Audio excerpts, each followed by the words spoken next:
Hey everybody, Ew. you're live right now, by the way, Susan. Ew. Yeah. Oh, okay. Showing your age there, I see. You Don't really don't are tell them. just, huh? Don't tell them. You really are only 21. Well, last week, was it last week's episode or the week before? I think it was the week before. I was a dad. So,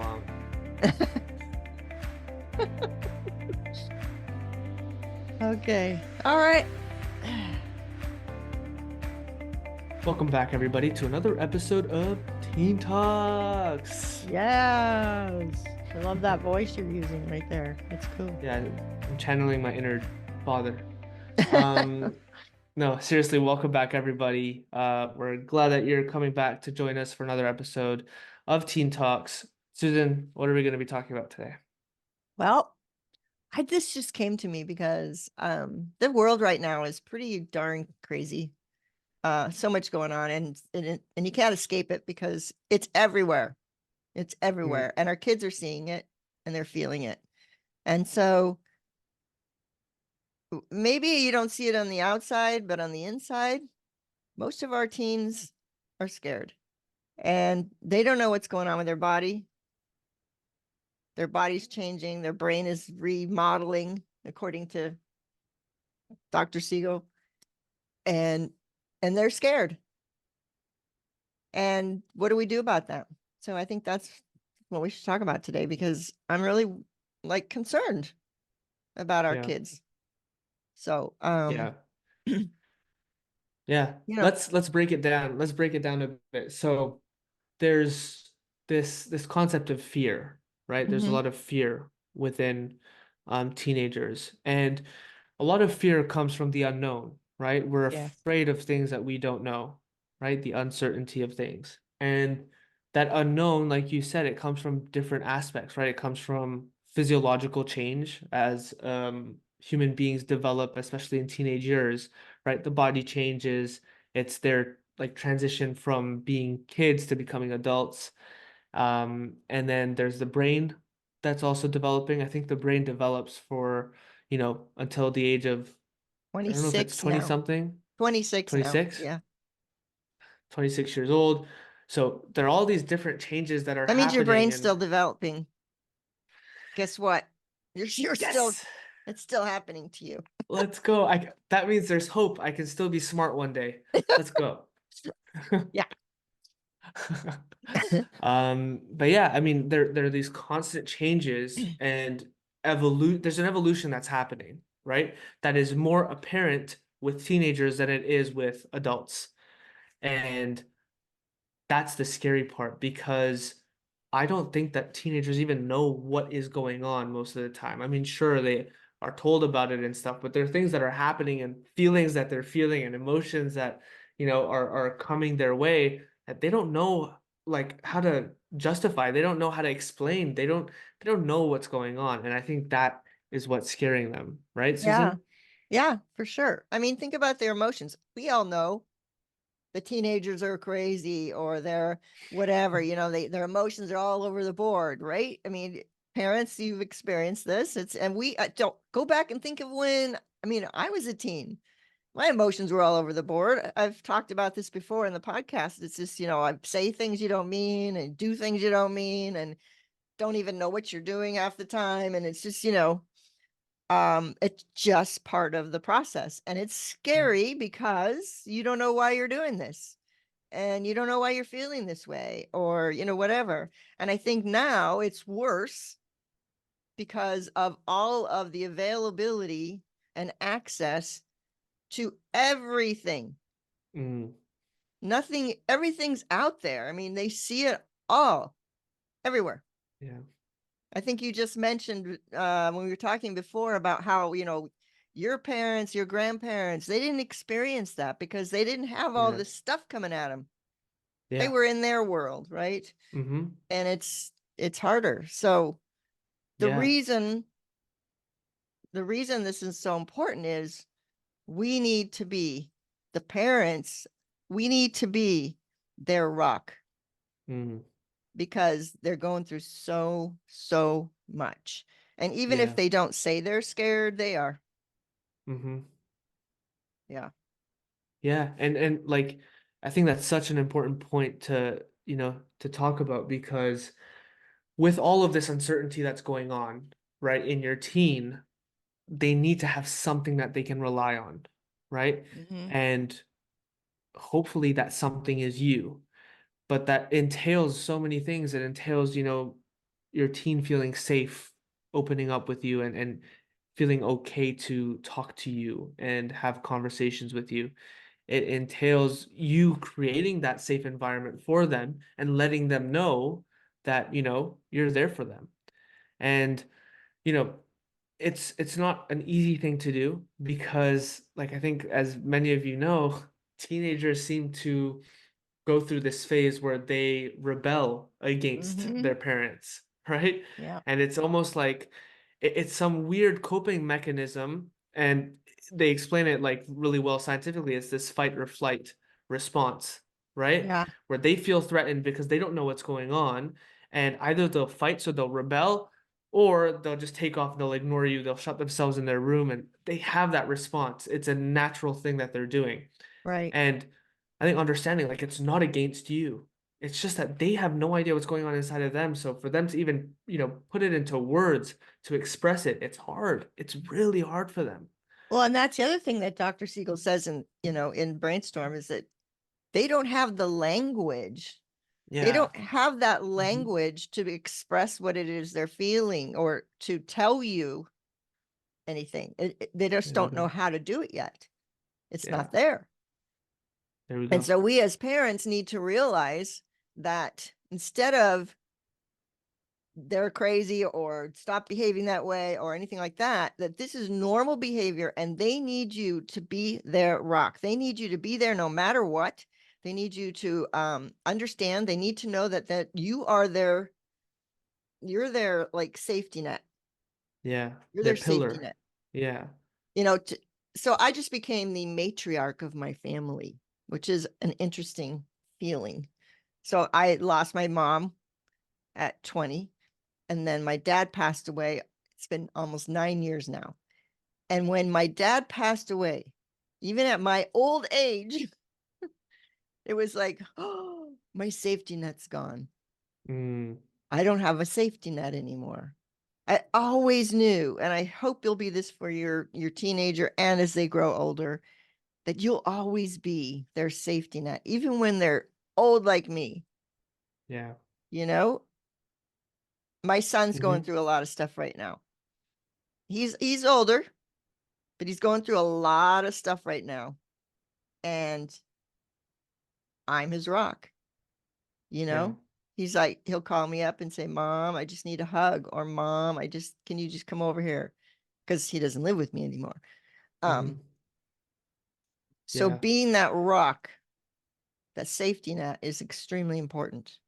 It really is. It really is. And like, I mean, think about as a teen, right? To just have that and to feel, imagine if you're a teenager and you feel that sense of comfort despite everything else that's going on, right? It's a really good feeling to have. It's comforting in some way to have something that you can always go back to, something that you can always fall into, right? When things aren't going your way. Yeah. Um, and you know, I think I've been super fortunate to have parents who have made me feel, safe and who have let me know that they're always going to be there for me, and I'm very grateful for that. And there's one time in particular I remember when I was 13. So I just moved to France to play soccer abroad from Canada, and this was literally in my like first month or in my second month living away from home. Now, obviously, I'm experiencing all this new change where I'm in a new country, new language, new culture, new school, new like classmates, trying to make friends, all that stuff. Oh, a There's a kid's lot worst going on. nightmare. A Yeah, kid's worst it's like nightmare. The it's like whole everything's change, happening, everything. everything's happening all at once, right? Yeah.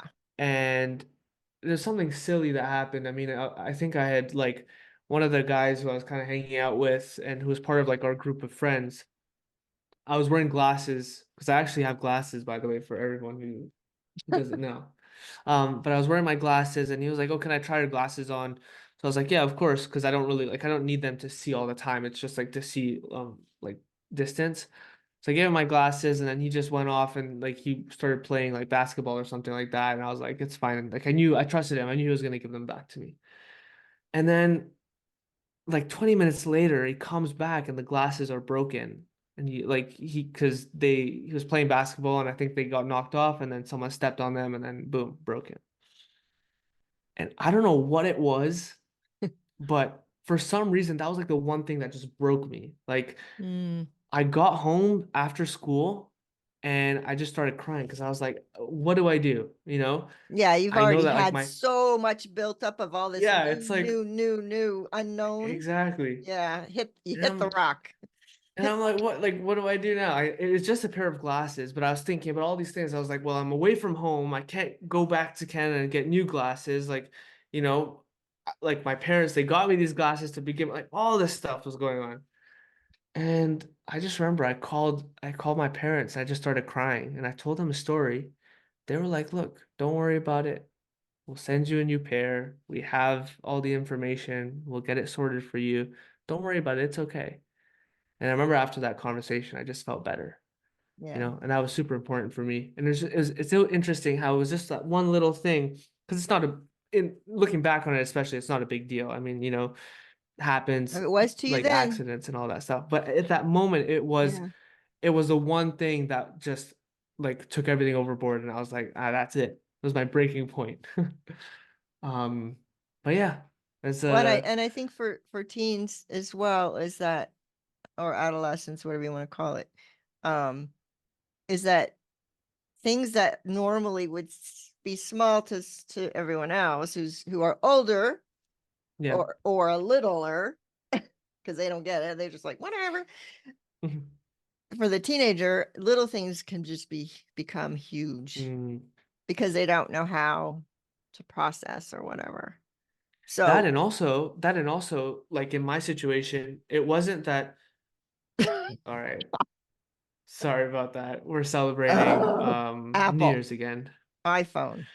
I know. Yeah, like come on, get your stuff together, Apple.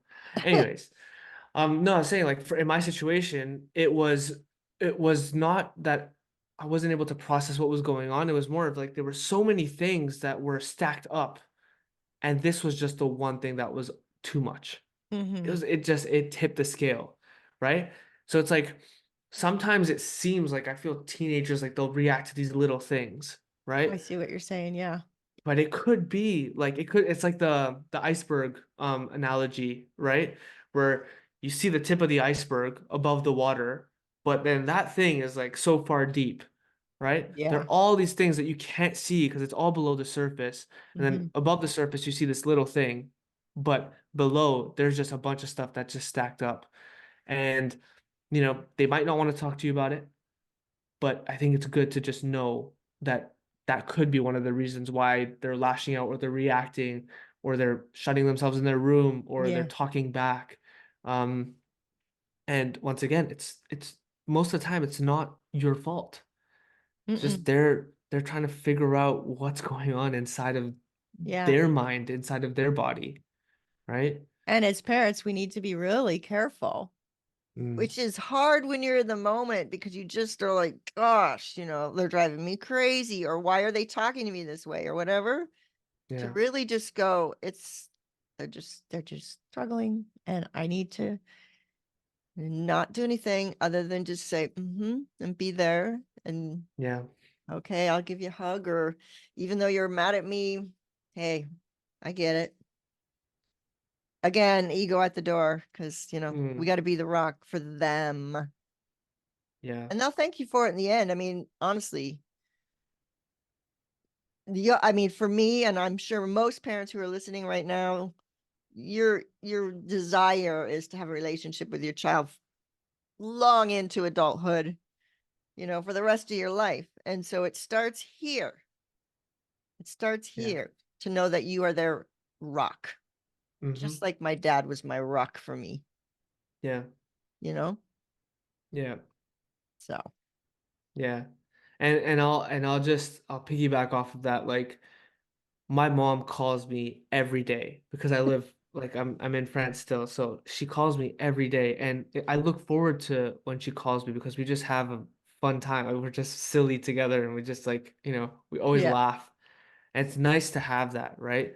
I speak to my dad very often as well. Like we call these like, father-son date nights. Oh, And we just cool. like, even with the time difference and everything, like we'll set aside time every week to just spend time together. Like we'll both go on a walk wherever we are and call each other on the phone, and we'll have a conversation about different things. And it's really, these are things that you take with you in the long run, right? Yeah. And it all starts with the relationship that you have with your teen at a younger age, right? And it just develops. It's you want to have a positive stack when it comes to that relationship, right? You want to Hmm. be able to have many positive things. So when your teen is thinking about you as a parent, it's positive. It's not like, my mom Yeah. does this, my dad does some of that stuff, right? You want it to be as positive as possible. And if you're thinking, parents who are listening right now, that, oh my gosh, I haven't created that space, I messed up, um I have gotten mad at them because of their behavior, I have told them I have been this way and combative, you can change that. Hmm. Start now to flip that script and start with apologizing and start going, I want to be your rock. I want to be here for you. I want this to be a safe space. I know you're not intentionally hurting me. And I Yeah. please forgive me for lashing out at you. Please forgive me for this. It's not my intention. I was frustrated and I want to change that. Hmm.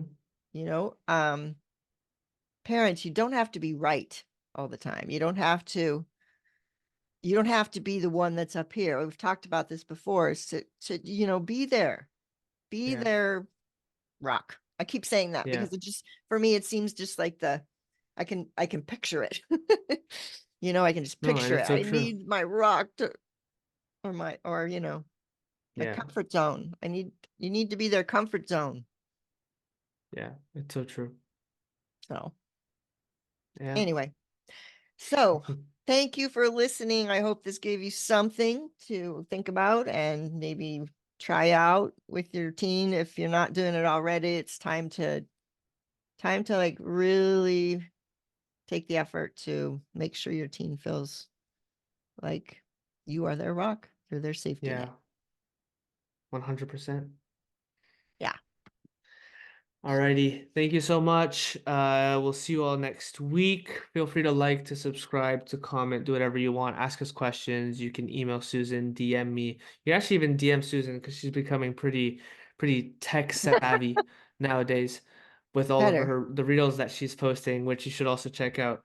But yeah, we appreciate you all, and we'll see you all next week. And one more thing, if you want 5 of my top tips, you can download them for free. If you look in the show notes down Description. there, I guess. That's how Yep. tech savvy Susan is. Link in the description, guys.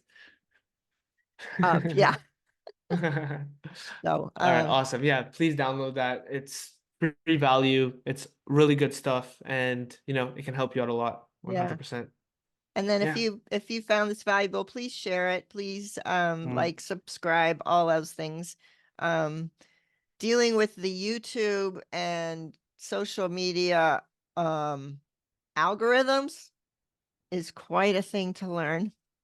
It's it's challenging, but if you feel like you got value out of this and that you're getting value out of our podcast, please help us out by spreading the word and getting it out there. So um help us with this yeah. darn algorithm. Yeah, I mean ultimately we're just trying to come up with the best content possible that's of value. We're trying to be as authentic as possible. In fact, we are as authentic as we can be with this. And we believe in our message and we want more people to see it. So yeah, if you could help out with that, then we'd appreciate it, obviously. And And we'll just really, keep on going. he's not as mature as he appears here all the time, because he really is only 21 and sometimes he just acts like a 21-year-old. Believe it or not. We'll we'll I've just seen it. cut to the I'm gonna cut like right now.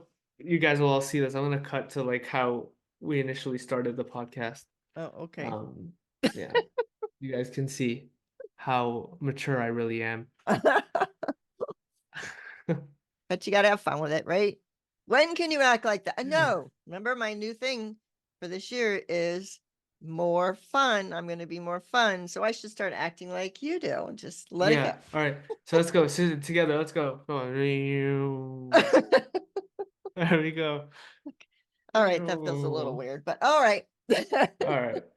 Come on, loosen up, Susan. You gotta have fun. Yep. Have fun. Have fun with your kids. Have fun. Have fun. Okay. Till next time. That's it. Bye. Bye. You're having too much fun, Susan.